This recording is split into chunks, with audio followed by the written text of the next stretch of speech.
आगे के वीडियो में हमने लेसन नंबर 6 भरत का पेज नंबर 38 तक का लेसन हमने देखा है। उसमें हमने देखा था कि कैसे राजा दुष्यंत और तपस्विनी दूसरे तपस्विनी से बातचीत के दौरान राजा दुष्यंत को यह पता चलता है कि इसकी पूरी कथा जो है वह तो उनकी खुद के पर लगती है। अब वह उसकी बालक के माँ का नाम पूछते हैं। तभी वहाँ पर पहली तपस्विनी मिट्टी का मोल लेकर आती है। अब आगे का लेसन हम देखेंगे। पहली तपस्विनी, हे सर्वदमन, यह संकुत लावण्य देख। संकुत लावण्य यानी कि पक्षी का सौंदर्य।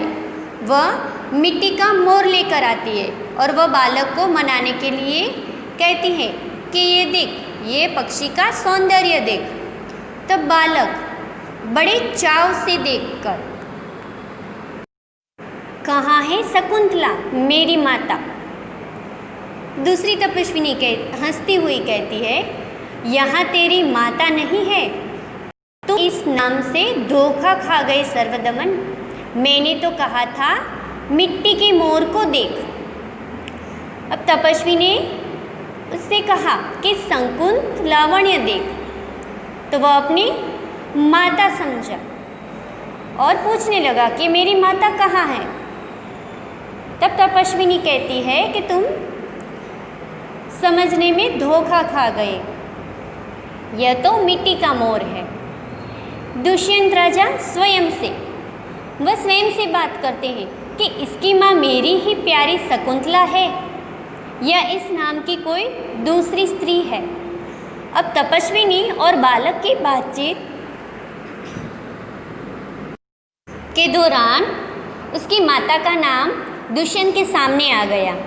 तब उन्हें लगा कि यह कहीं मेरी ही प्यारी शकुंतला तो नहीं है, यह कोई दूसरी स्त्री है। यह वृतांत मुझे ऐसे व्याकुल करता है जैसे मृग तृष्णा प्यासे हिरण को व्याकुल करती है।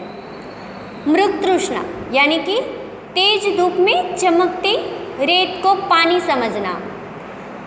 अब तेज धूप में प्यास लगी हो और रेत जैसे पानी जैसे दिखती हो तो हिरण कैसे व्याकुल हो जाता है, उस प्रकार से अभी राजा दुष्यंत शकुंतला का नाम सुनते ही व्याकुल हो उठते हैं कि कहीं यह मेरी शकुंतला तो नहीं है। बालक खुश होकर कहता है, मुझे यह मोर बहुत अच्छा लगता है, खिलौना ले लेता है। पहली तपस्विनी घबरा कर, ओह, बालक की बाह से रक्षाबंधन कहाँ गया? अब पहली तपस्विनी देखती है कि बालक ने सिंह के बच्चे को छोड़ दिया है। पहली तपस्विनी देखती है कि बालक की बाँह पर रक्षाबंधन यानी कि एक धागा जो बांधा गया था वो नहीं है। दुष्यंत राजा कहते कि घबराओ मत, जब यह नाहर से खेल रहा था, नाहर यानी कि शेर, वह शेर के बच्चे से जब खेल रहा था तब इसके हाथ से गिर गया था, सो वह पड़ा है। मैं उठाकर तुम्हें दिए देता हूँ। उठाने के लिए झुकते हैं। पहली तपस्विनी कहती, अरे अरे मत उठाओ, इसे मत छूना।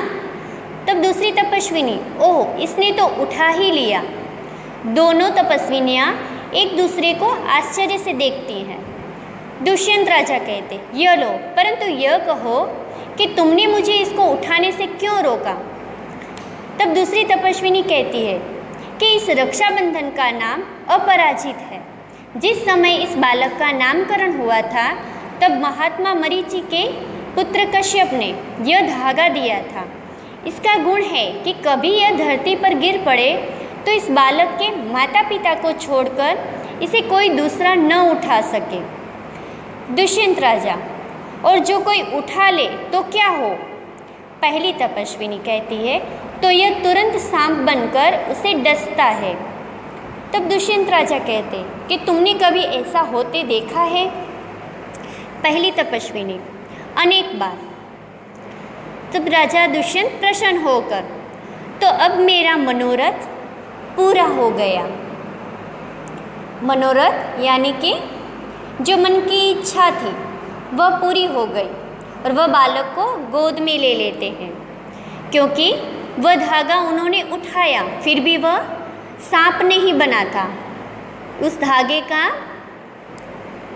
यह